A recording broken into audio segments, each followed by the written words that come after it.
Yeah, so we wanted to dive into personifying money.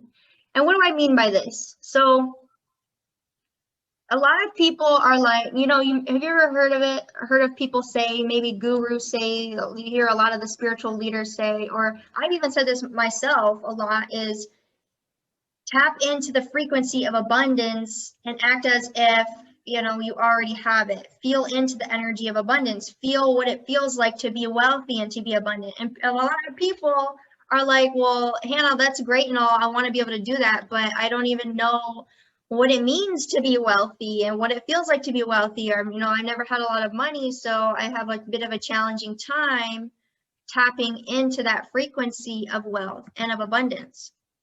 So how did I do that? So what I started doing is literally seeing, like, even for myself beginning this journey, I started seeing money as a person and personifying it.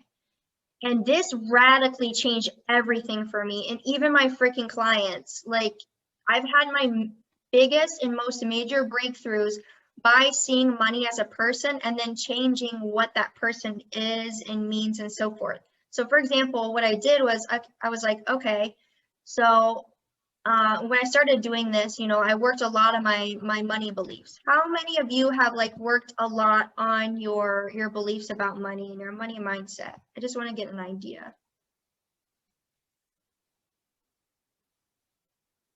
Yeah, still working on that. Yes, people are in the chat saying yes, yes. Yeah. Okay, perfect.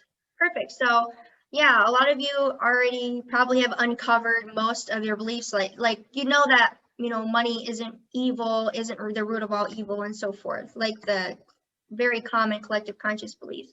So what I did was I asked myself, okay, well, you know, I've worked so much on my money beliefs, but I'm still having challenges. I was still like, you know, I would have just barely enough money to get by. Like I would literally be able to manifest anything that I wanted, but for whatever fucking reason, I kept repelling money. Or I would just have just barely enough to get by. And anytime I would ask for money, I mean, I would get it, but it would always be like at the last minute or in this like miraculous way. And I would always have these challenges with money. So I'm like, I don't know what it is because I'm constantly working on my money beliefs. And then what I did, I was like, okay, well, if money is a person, who would that person be? What would they look like? How would they act? What do they make me feel like? What is our relationship like? So I literally saw money as this like this manipulative, greedy, like almost like vegetable looking lady who was like a drug addict, and she was stealing from people, and she was like a prostitute, and she looked very dirty and was just really nasty to people. And I was like, well, no wonder why I'm not having the best results with making money, because this is how I'm perceiving money. So anytime like a client would, you know, want to pay in full, or anytime that you know, I would potentially even, you know, start talking about my prices, I would, you know, get anxious or anxiety because subconsciously this is how I was perceiving money. Or anytime people wanted to receive, or anytime people wanted to give to me, you know, I would block it in some way, or I'd be like, oh no, that's okay, you know, being, you know, too nice or not feeling safe to receive, because I was literally seeing money subconsciously as this being. Of course, like, why would you want to receive from someone who is like manipulative and nasty and just selfish and so forth? So what I did was I healed that relationship, because in order to call in a new relationship, you have to be able to recognize the one that you have now and recognize, okay, this isn't working. Obviously, this relationship isn't working, so we got to do something here. So what I did was I invited her into the space, which if you want, I actually would absolutely love to pick on somebody where I can do this with, if you're open to me doing that. And we can do this healing process. So what I did was I wrote down, you know, I invited her into the space, and then I also wrote down like what our relationship was like, and you know, how she made me feel, how I felt towards her, how I treated her, how she treated me. And I got really, you know, specific about what our relationship was like. And then what I did was I invited her into the space and I did the Ho'oponopono prayer, which is, I'm sorry, please forgive me, I thank you, and I love you. And so what the Ho'oponopono prayer does is literally clears you of any old programming, stories, beliefs, trapped trauma, and emotions instantly, easily, and effortlessly. And if you look into it, I'm not going to get super deep into the Ho'oponopono prayer, but the person who actually created it literally healed rapists, he healed murderers, he healed people that struggled with mental and emotional issues and diseases for many, many years by literally doing this prayer and perceiving them as their highest version. So it's like, holy shit, what is reality if I'm perceiving this person to be this higher version and then they become it? Like, I'm literally creating my reality. So what I did is I called her into this space and I did the prayer until I felt that she, you know, was completely released, until I saw her disappear. So when you're doing this and you're healing your relationship with this person that you may visualize it as, you want to keep doing the prayer until you feel it's she or it or he has disappeared, or you feel a release, or you may see a flash of light, you may see them walk away. And then sometimes, especially if, you know, sometimes things do take time to heal. So you may have to do this consistently.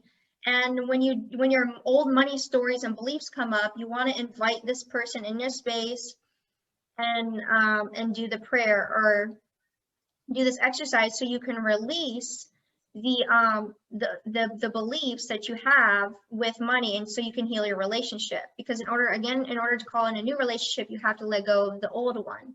So you may have to do this several times. You may have to do this every single day. I would even practice doing this every single day too. If you're still, you know, if there's a lot of density and heaviness. But today we're going to do the prayer. Each and every one of you are going to do the prayer. I mean, you can do it out loud or in your head. Well, we probably want to, if you do it out loud, you probably want to put yourself on mute. Yeah, I think everyone's muted. Yeah. And you want to watch it until she or the person has completely released. And then what we're going to do is have you get specific about who you want money to be. So then once I did that and let go of the old relationship, what I did was visualize and got specific about who money was to me. And literally she turned into this, after I released the old relationship with money, she literally turned into this beautiful, like beautiful fucking angel, this divine goddess angel, who is this beautiful balance of like the Shakti and Shiva energy. So she had a great balance of masculine and feminine energy, and she always provided me. She's always there for me. She loves me unconditionally. She forgives me. She never makes me, you know, pay for the past. She doesn't punish me. Just like, you know, we tend to beat ourselves up from the past, and it's like, if money is unconditional love, and you see money as unconditional love, and the creator is unconditional love, and it's forgiving, you know, the creator and money is not going to punish you for mistakes that you made from the past, even 2 minutes ago. They're going to forgive you no matter what. So money is the energy of unconditional love and forgiveness. And so I started seeing money as this way. And every time like clients would pay, I would see this beautiful divine goddess, and I would be so grateful. And my like energy exchange to the goddess was literally just showing my gratitude. Thank you so much. I appreciate you. I love you. Thank you for always being here for me. And yeah, you should share your experience too, like what you saw money as. Yeah, because it's really interesting, because I was the polar opposite. Hannah and I work really well together as containers because we're truly like these opposites that shouldn't work, but it does. We're like that nice, Yeah. nice blend. So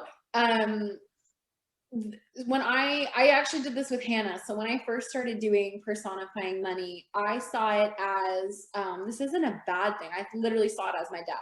Like, it was my dad. My dad was standing there. So it's not weird or unheard of to see it as an actual person in your life. So my relationship with money, when I finally personified it, and when you personify it, you're actually seeing it as the truth. Yay, Heather was also gonna say she sees her dad. So we're we're gonna heal this, because it's so you're projecting that onto that person, whether it's your dad or your mom or whoever. So I saw money as my dad. And growing up, you know, my parents were very and are very hard workers. They have that very much like work hard for money, like work your 80-hour weeks, constantly be busy, like that very like hustle, which it's not right or wrong. That was just their way of doing it. So I really had that I had to work really hard to prove myself to money. Like that was my thing of like, I needed to prove, because I always wanted to like prove to my dad of like, I can do this, I'm successful. So it was like this striving and proving. And then also growing up, I was in a very like wealthy position. I grew up in a very wealthy family, and it was very much like they provided for me. Like if I needed anything, if I got myself in trouble, if something ever happened, like it was always my dad getting me out of it, giving me money for it, paying for it. It was just always that, like he did everything for me. So when I started personifying money, I saw it as my dad, that I had to wait for him to do stuff for me, that I had to prove myself for him to even give anything to me, you know, like, and I see this in everything. People say like it's easier to do the devil's work and harder to do God's work, because God, you need to prove and you need to stick with it and you need to do all these things, which is totally not true. But I was very much in that, you know, I need to write this like 5-page essay on why I really want this one thing, and hopefully money will see me worthy enough to get it, and maybe I'll receive it. And if not, I'm not worthy enough. It's not aligned. I had all these excuses. So that was what it was. And then when I started healing that, he started transitioning. So money is still a man in my eyes, which is very normal too. Hannah sees it as, you know, that balance, but more of like a feminine goddess, but also balance with that Shakti Shiva. I see it as like this really supportive, like dad-like figure, like that divine masculine that's just supporting you, that's just giving all this to you. So this is also really funny. When he started transitioning, when I started doing the prayer, when everything started lifting, he started to become this like beautiful. He almost looked like he had a Morgan Freeman type vibe. I'm not gonna lie. He was very much this like Morgan Freeman, like supportive, gentle soul of like a dad energy. And that's what it was. So now, after we do this together, when you go to the grocery store, when you go to the market, when you buy anything for yourself, when you're showing up on like for client calls or offerings or classes or whatever it is, you're showing up with money. Just like how we call in protection, how we call in God, how we call in our angels or guides, whatever, you're also here to call in money.